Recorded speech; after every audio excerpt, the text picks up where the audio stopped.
జై శ్రీరామ్. శ్రీమాత్రే నమః. శ్రీ గురుభ్యో నమః. 2025 సంవత్సరం జూలై 13వ తారీఖు నుంచి 2025 సంవత్సరం నవంబర్ 27వ తారీఖు వరకు, అంటే నవంబర్ మొత్తం కూడా వేసుకొచ్చి ఇంకా 2-3 రోజులు ఉంది. 28వ తారీఖు వరకు కూడా ఉంది ఇది. అంటే మన డిగ్రీస్ వైజ్లో చూసుకుంటే కనుక 28వ తారీఖు వరకు కూడా చూస్తుంది. ఇన్ని రోజులు కూడా శనీశ్వరుడు వక్రగతిలోకి వెళ్తున్నాడు. శని మహారాజు వక్రగతిలోకి వెళ్ళడము, శనైశ్వరుడు వక్రగతిలోకి వెళ్ళడము ద్వాదశ రాశుల వాళ్ళకి, ద్వాదశ లగ్నాల వాళ్ళకి ఎలాంటి ఫలితాలను ఇస్తాయో ఆయన ప్రస్తుతం మీనరాశిలో ఆయన సంచారం చేస్తూ ఉన్నాడు. మీనరాశిలో ఆయన సంచారం చేస్తూ ఆయన వక్రగతిలోకి వెళ్ళే నక్షత్రాలు ఉత్తరభద్ర, పూర్వభద్ర నక్షత్రాల్లోనే ఆయన వక్రగతిలోకి వెళ్తూ ఉన్నారు. ఆయన అంటే వక్రగతి అంటే మళ్ళీ కుంభరాశి వైపు ఆయన అడుగులు వేస్తూ ఉన్నాడు, ఆయన వెళ్తూ ఉన్నాడు. శనీశ్వరుడు వక్రగతి ఎలాంటి ఇంపాక్ట్ చూపిస్తుంది మనం డొమెస్టిక్ అంటే ద్వాదశ రాశుల వాళ్ళకి, ద్వాదశ లగ్నాల వాళ్ళకి మనం చూద్దాం. మీ జన్మజాతకంలో శనీశ్వరుడు వక్రగతిలో ఉంటే మీకు ఇది మంచి ఫలితాన్ని ఇస్తుంది. మీ జన్మజాతకంలో శనీశ్వరుడు నీచపడి ఉన్న ఇది మంచి ఫలితాన్ని ఇస్తుంది వక్రగతి అనేది. అలాగే కొన్ని రాశుల వాళ్ళకి వక్రగతి చాలా మంచి ఇంపాక్ట్ ఇస్తుంది. రాశులు ఏంటంటే మేషరాశి, వృశ్చిక రాశి, అలాగే కర్కాటక రాశి, సింహరాశి. మీకు ఆయన వక్రగతిలోకి వెళ్ళడం చాలా మంచి ఇంపాక్ట్ ఇస్తుంది. ఈ 4 రాశుల వాళ్ళకి చాలా మంచి ఇంపాక్ట్ ఇస్తుంది. అందరిలోకి ఎవరికి ఎక్కువ ఇంపాక్ట్ వస్తుందంటే మేషరాశి, వృశ్చిక రాశిలో పుట్టిన వాళ్ళకి ఇంకా ఎక్కువ వరాలను ఆయన ప్రసాదిస్తాడు. కారణం ఏంటంటే ఆయన సవ్యగతిలో ఉన్నప్పుడు మేష, వృశ్చిక రాశుల వాళ్ళకి శనీశ్వరుడు ఎప్పుడూ కూడా అంతర్గత శత్రువే, అంత మంచి ఫలితాన్ని ఇవ్వడు. కానీ ఆయన వక్రగతిలోకి వెళ్ళినప్పుడు మంచి ఫలితాన్ని చూసి తీరుతారు మేష, వృశ్చిక రాశుల వాళ్ళకి. అంటే ఇది మీ జన్మజాతకంలో శనీశ్వరుడు వక్రగతిలో ఉన్నా లేకపోయినా ఈ పాయింట్ అప్లికేబుల్ ఉంటుంది. మీరు మేష, వృశ్చిక రాశి లేదా కర్కాటక, సింహరాశులు మీ జన్మజాతకంలో ఆయన వక్రగతిలో ఉంటే ఇది ఇంకా మంచి ఫలితాన్ని ఇస్తుంది. కర్కాటక, సింహరాశుల వాళ్ళకి అసలు కర్కాటక రాశి వాళ్ళకి మనం చూసుకుంటే శనీశ్వరుడు అంతర్గత శత్రువు, అంటే పైకి కనిపించని అంతర్గత శత్రువు విభేదం చంద్రుడితోటి ఉంటుంది. చంద్రుడికి అసలు ఎవరితోటి విభేదాలు ఉండవు, అన్ని ప్లానెట్స్ తోటి ఆయనకి శత్రుత్వం అయితే ఉండదు. మిత్రత్వం మాట పక్కన పెడితే శత్రుత్వం అయితే ఉండదు. కానీ అలాంటి చంద్రుడితోటి కూడా ఆయనకి అంతర్గత విభేదం ఉంటుంది. అందుకని కర్కాటక రాశి వాళ్ళకి ఆయన పూర్తి అనుకూలుడు కాదు. మళ్ళీ ఎక్సెప్షన్స్ ఉంటాయి వీటిలో, కండిషన్స్ అప్లై, ఎక్సెప్షన్స్ ఉంటాయి మళ్ళీ వీటిల్లో కూడా. సింహరాశి వాళ్ళకు చూస్తే సింహరాశికి అధిపతి సూర్యనారాయణమూర్తి, ఆయన తండ్రే. కానీ ఆయన తండ్రితోటి ఎప్పుడు ఈయనకి విభేదమే, అంత సరిపడదు. మళ్ళీ సూర్యనారాయణమూర్తికి శనీశ్వరుడు అంటే ఎలాంటి విభేదాలు లేవు. కానీ శనీశ్వరుడికి సూర్యనారాయణమూర్తి అంటే వాళ్ళ తల్లిగారికి జరిగిన అన్యాయం, ఆయనకి కొంత సూర్యనారాయణమూర్తితో విభేదం ఉంటుంది. అందుకని కర్కాటక, సింహరాశుల వాళ్ళకి కూడా కొంత శనీశ్వరుడు యొక్క వక్రగతి ఎప్పుడైనా బాగా కలిసి వస్తుంది. ఈ 4 రాశుల వాళ్ళకి బాగా కలిసి వస్తుంది. ఈ 4 రాశుల్లో కూడా టాప్ మోస్ట్ అంటే మేష, వృశ్చికనే, వీళ్ళిద్దరికీ బాగా కలిసి వస్తుంది శనీశ్వరుడు యొక్క వక్రగతి సంచారము. ఇప్పుడు శనీశ్వరుడు యొక్క వక్రగతి సంచారం మీ జన్మజాతకంలో కనుక శనీశ్వరుడు వక్రగతిలో ఉంటే మీరు ఈ రాశిలో పుట్టకపోయినా మీకు బాగుంటుంది. ఎందుకంటే ఎప్పుడు ఆయన వక్రంలో వచ్చినా మీకు మంచి ఫలితాలనే ఇస్తాడు. మీరు ఏ రాశి, ఏ లగ్నమైనా ఇది మంచి ఫలితాలనే ఇస్తుంది. దాంతోపాటు శనీశ్వరుడు కనుక ఎవరికైనా నీచులో ఉంటాయి, అంటే మేషరాశిలో ఉంటాయి, అప్పుడు కూడా మీకు ఏ రాశుల్లో పుట్టినా మీకు ఇది కలిసి వస్తుంది, బాగుంటుంది. ఇప్పుడు ఏంటంటే శనీశ్వరుడు యొక్క వక్రగతి ఎలాంటి ఫలితాన్ని ఇస్తుంది ద్వాదశ రాశుల వాళ్ళకి, ద్వాదశ లగ్నాల వాళ్ళకి, దానికి సంబంధించిన పరిహారం ఏం చేసుకోవాలి, ఇవన్నీ మనం ఇప్పుడు చూద్దాం. సింహరాశిలో పుట్టిన వాళ్ళకి, సింహ లగ్నాల్లో పుట్టిన వాళ్ళకి మీరు టైం టు టైం ఫుడ్ తీసుకోవాలి, ఆహారం తీసుకోవడానికి ప్రయత్నించాలి. బ్రేక్ఫాస్ట్ కావచ్చు, లంచ్ కావచ్చు, డిన్నర్ కావచ్చు. ఆహారాన్ని అశ్రద్ధ, నిర్లక్ష్యం చేయకండి. ఆహారాన్ని భక్తితో స్వీకరించండి. భక్తితో స్వీకరించడం ఏంటండి అన్న సందేహం రావచ్చు. అన్నం తింటున్నప్పుడు, ఆహారం తీసుకుంటున్నప్పుడు ఫోన్ చూడటం, టీవీ చూడటం ఇలాంటివి దూరంగా ఉండి ప్రశాంతంగా కుటుంబ సభ్యులతోటి కలిసి భోజనం చేయడం, లేదా కుటుంబ సభ్యులతో కాకపోయినా ఎవరు బిజీలో వాళ్ళు ఉంటే మీరు తిన్న ప్రశాంత చిత్తంతో ఇప్పుడు భోజనకాల హరినామస్మరణ అని చెప్తాం. గోవింద గోవింద గోవింద అని భోజన ప్రారంభ సమయ గోవింద నామస్మరణ, తర్వాత భోజన మధ్యకాల గోవింద నామస్మరణ, భోజనం సంపూర్తి అయినప్పుడు గోవింద గోవింద గోవింద ఇలా అనుకుంటూ తినడము. లేదా శివ శివ అంటారా, శ్రీమాత శ్రీమాత శ్రీమాత అంటారా. ఇది మీకు ఎంత మంచి ఫలితాన్ని ఇస్తుందంటే ఫుడ్ని వేస్ట్ చేసే లిస్ట్లో మీరు ఉంటే కనుక వేస్టేజ్ మానేసేయండి. దీనివల్ల మీకు ఫైనాన్షియల్గా ఎఫెక్ట్ పడేట్టు చేస్తాడు ఆయన సవ్యగతిలోకి వచ్చినప్పుడు. ఇప్పుడు అంటే నేను చెప్పాను కదా, ఇన్స్పెక్షన్కి వస్తాడు. ఇప్పుడు అన్నీ చూస్తూ ఉంటాడు ఆయన, అబ్జర్వ్ చేస్తూ ఉంటాడు. స్పై పెట్టాడు, ఒక కంటితో చూస్తూ ఉన్నాడు. ఈ స్పైలో ఏంటంటే ఫుడ్ని వేస్ట్ చేస్తే ఆయన ఒప్పుకోడు, అలాగే ఆహారం భక్తితో స్వీకరించకపోయినా ఆయన ఒప్పుకోడు. అలాగే నోటి అంటే ఒక మాట మీద ఒక క్యాలిక్యులేషన్ పెట్టుకోవాలి. పొరపాటున కూడా నరనేని నాలుక కాబట్టి ఏదన్నా అనేసేయడము, ఒకళ్ళలో దోషాలు ఎంచడము, ఇలాంటివన్నీ మీరు చేస్తారని కాదు, ఇప్పుడు ప్రొవోక్ చేస్తాయి సిచ్యువేషన్స్, అలాంటి ప్రొవోక్ చేస్తాయి. వీటన్నిటికీ దూరంగా ఉండండి. ఎందుకంటే తర్వాత ఆర్థికంగా మంచి ఫలితాలను ఆయన ఇవ్వాలంటే ఇప్పుడు ఇది టెస్ట్ చేస్తూ ఉన్నాడు. అంటే యాక్చువల్గా కర్కాటక సింహరాశి వాళ్ళకి మంచి ఫలితాన్ని ఇస్తూ ఉన్నాడు. కానీ మరి దానికి డిజర్వెన్స్ తెచ్చుకోవాలంటే ఇప్పుడు ఇవి చేస్తే ఆయన వక్రగతి వీడాక కూడా మంచి ఫలితాలను ఆయన చక్కగా అందజేస్తాడు. అలాగే మీరు ఉద్యోగస్తులు అయితే కనుక మీకు ఉద్యోగ స్థలంలో పాలిటిక్స్ ఏవైనా ఉంటే వాటి నుంచి బయటపడతారు, వాటన్నిటి నుంచి విముక్తి కలుగుతుంది. మీరు వ్యాపారస్తులు అయితే వ్యాపారము చాలా చక్కగా సాగుతుంది. వ్యాపారంలో కొన్ని చేంజెస్ జరుగుతాయి. ఆ చేంజెస్ మీరే ఇన్వోక్ చేస్తారు. ఈ చేంజెస్ వల్ల మీరు సక్సెస్ కూడా చూస్తారు. మీరు కానీ కొత్తగా ఇప్పుడు వ్యాపారం ప్రారంభించడానికైతే అనుకూలంగా లేదు. ఆల్రెడీ వ్యాపారం చేస్తూ ఉంటే మాత్రమే ఈ విషయం వర్తిస్తుంది. సంతానానికి సంబంధించిన అనుకూలతలు చాలా ఎక్కువగా చూస్తారు. మీరు చాలా మంచి అనుకూలతలు సంతానానికి సంబంధించి చూస్తారు. సంతాన ప్రయత్నాలు చేస్తూ ఉంటే అవి సఫలీకృతం అవుతాయి. మీరు అనుకున్న ప్రాజెక్ట్స్ అవన్నీ కూడా ముందుకు తీసుకెళ్ళగలరు, శీఘ్రగతిన ముందుకు సాగుతాయి. అంటే ఫాస్ట్ అయిన అవుతాయి, పనులన్నీ ఫాస్ట్ అయిన అవుతాయి, స్పీడప్ అవుతాయి. అలాగే మీకు అంటే ఒక రకంగా చెప్పాలంటే ఎక్కువగా మీ మనసుని నిశ్చలంగా ఉంచుకుంటారు. మీరు మనసు ఎంత ప్రశాంతంగా ఉంటుందంటే మానసిక నిబ్బరం చాలా ఎక్కువ అవుతుంది. శనీశ్వరుడు వక్రగతిలో ఉన్నప్పుడు చాలా హుషారుగా ఉంటారు. ఇప్పుడు మన మనసు కనుక ఫ్రీగా ఉంటే మనం చాలా చలాకీగా పనులు చేసుకుంటాం. మనసు కనుక ఆందోళన చెందితే పనులు స్పీడ్గా చేసుకోలేం, ఆలోచిస్తూ ఉంటాం, బాధపడుతూ ఉంటాం. అక్కడ ఏంటంటే మనకి ఫిజికల్గా ఎఫెక్ట్ పడి మన పనులన్నీ నెమ్మదిగా మందకొండగా సాగుతాయి. అలా కాకుండా ఇప్పుడు శనీశ్వరుడు దుఃఖాన్ని, భారాన్ని అన్నిటిని తీసేస్తున్నాడు ఆయన వక్రగతిలోకి వెళ్తూ. సో మీకున్న భారము, దుఃఖము ఏవైతే ఉన్నాయో అవన్నీ కూడా ఆయనే తీసి పక్కన పట్టేసి వెళ్ళిపోతున్నాడు. అందువల్ల మీకు పనులన్నీ కూడా ఫాస్ట్గా ప్రోగ్రెస్ అవుతాయి. ఈ సమయంలో భగవంతుని ఎక్కువగా భగవంతుని ధ్యానం ఎక్కువగా చేయండి మీరు. కారణం ఏంటంటే మళ్ళీ ఆయన సవ్యగతిలోకి వచ్చినప్పుడు మళ్ళీ లగేజ్ ఇస్తాడు ఆయన. అంటే మీకు అర్థమయ్యేది చెప్పాలంటే ఇప్పుడు మనం ఏదన్నా ఊరు వెళ్ళామనుకోండి ఎగ్జాంపుల్కి, ఆ ఊర్లో మనం ఒక హోటల్లో ఒక రూమ్ బుక్ చేసుకున్నాం, ఉంటాము. సో మరి అక్కడి నుంచి దగ్గర ఊర్లో ఏదైనా వెళ్ళాలి, అక్కడ కూడా టూరిస్ట్ ప్లేసులు ఉన్నాయి, వెళ్ళేసి మళ్ళీ ఇటు నుంచే వెళ్ళాలి, మళ్ళీ ఇక్కడ చూడాల్సిన ప్రదేశాలు ఉన్నాయనుకోండి ఎగ్జాంపుల్, ఇక్కడ ఉండాల్సి వస్తే ఏం చేస్తారంటే రూమ్ వెకేట్ చేసి లగేజీ అంటే మనకి మెయిన్ ఐటమ్స్ మనతో తీసుకెళ్ళి కొన్ని ఐటమ్స్ అక్కడే మన కౌంటర్లో పెట్టేసి వాళ్ళని చూడమని చెప్పేసి వెళ్తాము. వెళ్ళి మళ్ళీ వచ్చినప్పుడు మళ్ళీ రూమ్ తీసుకుంటాం. అంతేకాని మనం వచ్చేదాకా ఆ రూమ్ని డబ్బులు ఇచ్చి బ్లాక్ చేయం కదా. అలాగే ఇప్పుడు శనీశ్వరుడు ఏంటంటే ఆయన లగేజీని దింపేసి వెళ్ళిపోతున్నాడు, వక్రగతిలో ఉన్నాడు. ఈ లగేజ్ ఏంటి?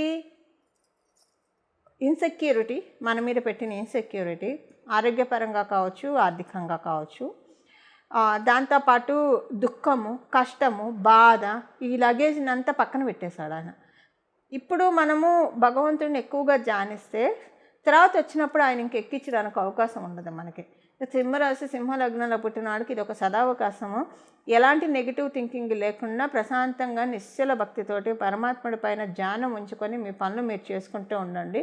కర్మయోగిలాగా ఉండడానికి ప్రయత్నించండి. తర్వాత ఆయన సవ్యగతిలోకి వచ్చాక కూడా మంచి ఫలితాన్ని ప్రసాదిస్తాడు. ఇది సింహరాశి లగ్నంలో పుట్టిన వాళ్ళ ఫలితాలు. ఇప్పుడు ఏం పరిహారం చేసుకోవడం వల్ల శనీశ్వరుడు వక్రగతి సంచారము ఇంకా మంచి ఫలితాన్ని ఇస్తుంది అంటే ఇబ్బందులు పెట్టకుండా ఉంటుంది, ఇబ్బందులు కలిగించే వాళ్ళకి, అలాగే సత్ఫలితాన్ని ఇచ్చే వాళ్ళకి ఇంకా మనం పెంపొందించుకోవడానికి ఏ రకమైన రెమెడీ చేసుకోవాలి ఇప్పుడు మనం చూద్దాం. మొదట ప్రాక్టికల్ రెమెడీ ఒకటి చెప్తాను. మీరు కనుక కొంతమందికి చాలామందికి అలవాటు ఏముంటుందంటే చెప్పులు బోళ్ళని కొని పెడుతూనే ఉంటారు, ఏవి వాడరు. 10 జతలు, 20 జతలు, 30 జతలు అలా ఉంటూనే ఉంటాయి. వాళ్ళు అంటే ఒక షాపు, మినీ షాపు వీళ్ళ ఇంట్లో ఉందా అని అనిపిస్తుంది. అన్నీ ఉంటే వాటిల్లో మీరు వేసుకొని ఏమన్నా ఉంటే తీసి ఎవరికన్నా ఇచ్చేసేసేయండి. చెప్పులను అలా బోల్డ్ అని పెట్టుకోవడం వల్ల మీకు తెలియకుండానే మీరు ఏం చేస్తున్నారంటే నెగిటివ్ ఎనర్జీస్ని మీరు అన్ఫ్రీజ్ చేస్తున్నారు, పాజిటివ్ ఎనర్జీస్ని మీరు ఫ్రీజ్ చేస్తున్నారు. ఇలా పెట్టుకునే కోవలో మీరు ఉంటే దయచేసి తీసేసేయండి. ఎన్ని తీయగలిగితే అన్ని తీయండి, కొన్ని ఉంచుకోండి, మీకు కావాల్సినవి తీసేసేయండి.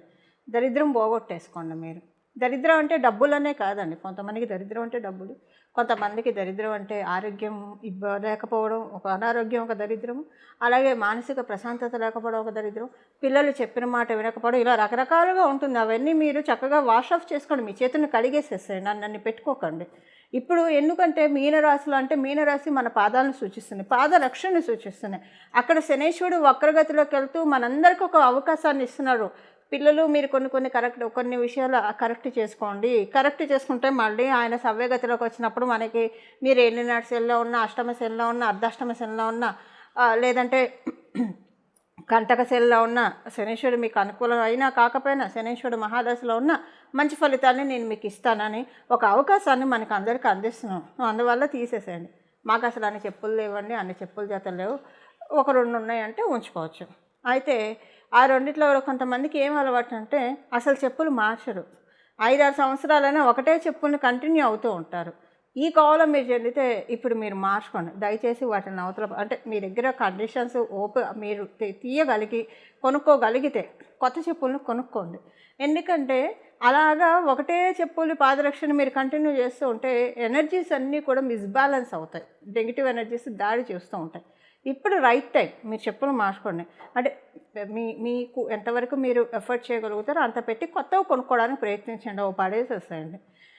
లేదు మీరు అది మేము చేయలేమో అని మీరు అనుకుంటే కనీసం గుడి చుట్టూ వెళ్ళి ప్రదక్షిణాలు చేయండి. రోజు 11 ప్రదక్షిణాలు ఏదైనా గుడి చుట్టూ వెళ్ళి ఈ శనీశ్వరుడు వక్రగతిలో ఉన్నప్పుడు మీరు చేయండి. అంటే చెప్పులు కొనుక్కునే స్తోమత లేదు అంటే అలా ఎవరు ఉండరు. ఒకవేళ అలా ఉన్న కోవలో మీరు ఉంటే చెప్పులు ఉంచుకోండి.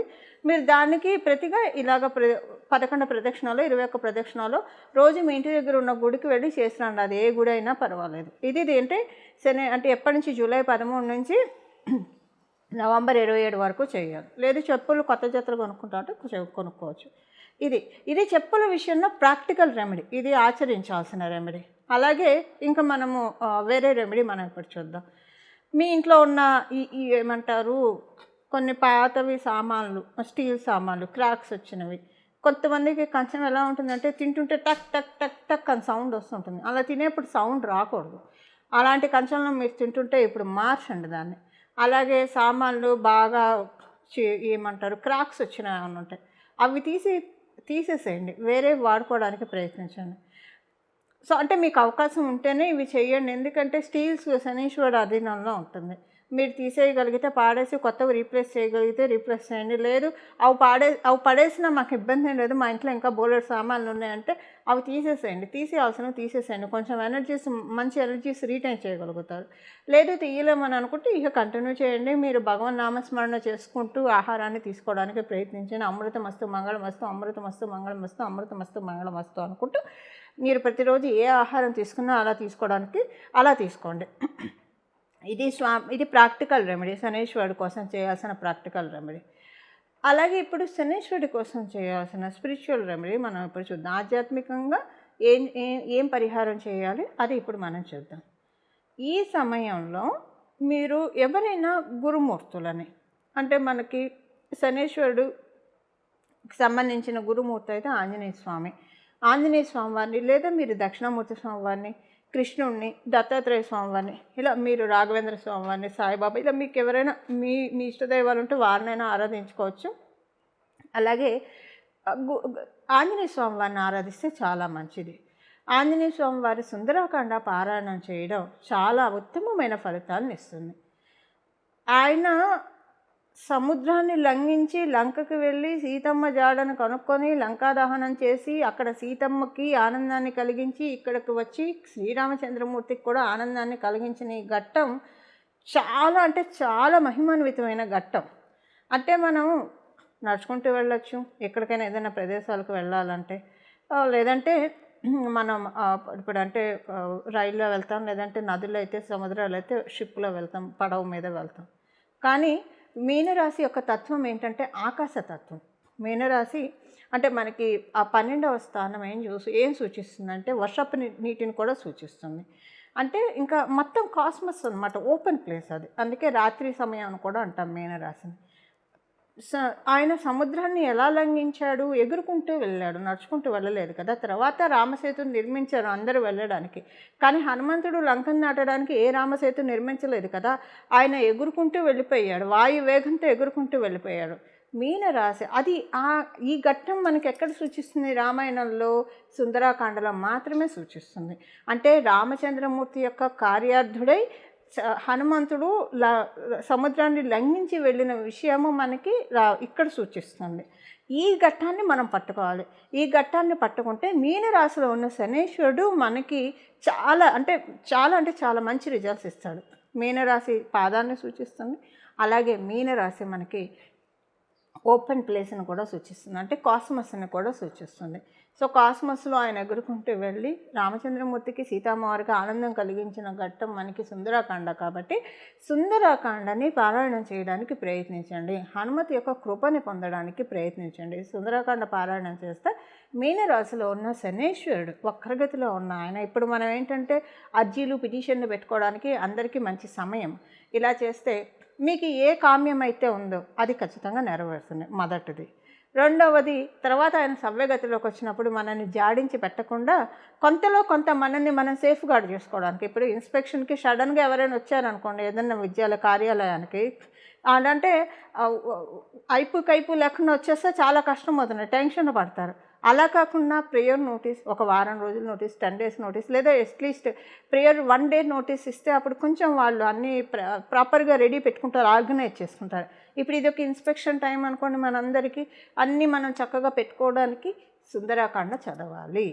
సో అంటే ఇంకా మనకి స్వామివారి కృపాలు ఇన్ని మంత్స్ టైం ఇస్తున్నాడు, జూలై 13వ తారీఖు నుంచి నవంబర్ వరకు. సో మళ్ళీ ఆయన ఇన్స్పెక్షన్కి వస్తాడు. ఇది అయ్యాక ఇప్పుడు మనల్ని వదిలేస్తాడు, అన్నీ సర్దుకొని అన్నీ క్లియర్ చేసుకోండి. అంటే 12వ రాశి ద్వాదశ స్థానం మోక్షస్థానం. మోక్షం అంటే మనకున్న కష్టాల నుంచి మోక్షాన్ని కూడా ఆయన ఇస్తాడు. కర్మకారకుడు నిష్పక్షపాతంగా మనకి ఫలితాన్ని ఇచ్చేది శనేశ్వరుడు. నవగ్రహాలు అలానే ఇస్తాయి. సో మనం మంచి చేస్తే మంచి ఫలితాలను ఆయనేమి హెసిటేట్ చేయడు. మనం ఏ రాశి అయినా, ఏ లగ్నమైనా మనకి హెసిటేట్ చేయకుండా ఇస్తాడు. కాకపోతే దానికి మనము డిజర్వెన్స్ తీసుకోవాలి కదా. ఈ డిజర్వెన్స్ తీసుకోవడానికి ఇది అత్యుత్తమైన సమయం. ఇంకొక విశేషం ఏంటో చెప్పిన, మిథున రాశిలో గురు భగవాన్ నుండి శనీశ్వరుని చూస్తున్నారు. వీరిద్దరికి పరస్పర దృష్టి ఎలా అంటే ఇది ప్రత్యేక దృష్టిల లెక్క కాదు. మనకి చరకారకాసని జైమిని సూత్రాల్లో ద్విశోభవ రాశులు ద్విశోభవ రాశులను చూసుకుంటాయి. సో గురు భగవానుడు ద్విశోభవ రాశిలో ఉంటూ ఇంకొక ద్విశోభవ రాశి అయిన మీనరాశిలో ఉన్న శనీశ్వరుని వీక్షిస్తున్నాడు. ఇది అత్యద్భుతమైన సమయం. దీన్ని మనం చక్కగా వినియోగించుకోవడానికి ప్రయత్నించాలి. ఈ రెమెడీస్ చేసుకుంటే కనుక చాలా మంచి ఫలితాలు వస్తాయి. ధర్మో రక్షతి రక్షితః. మంగళం. నమో భగవతే వాసుదేవాయ.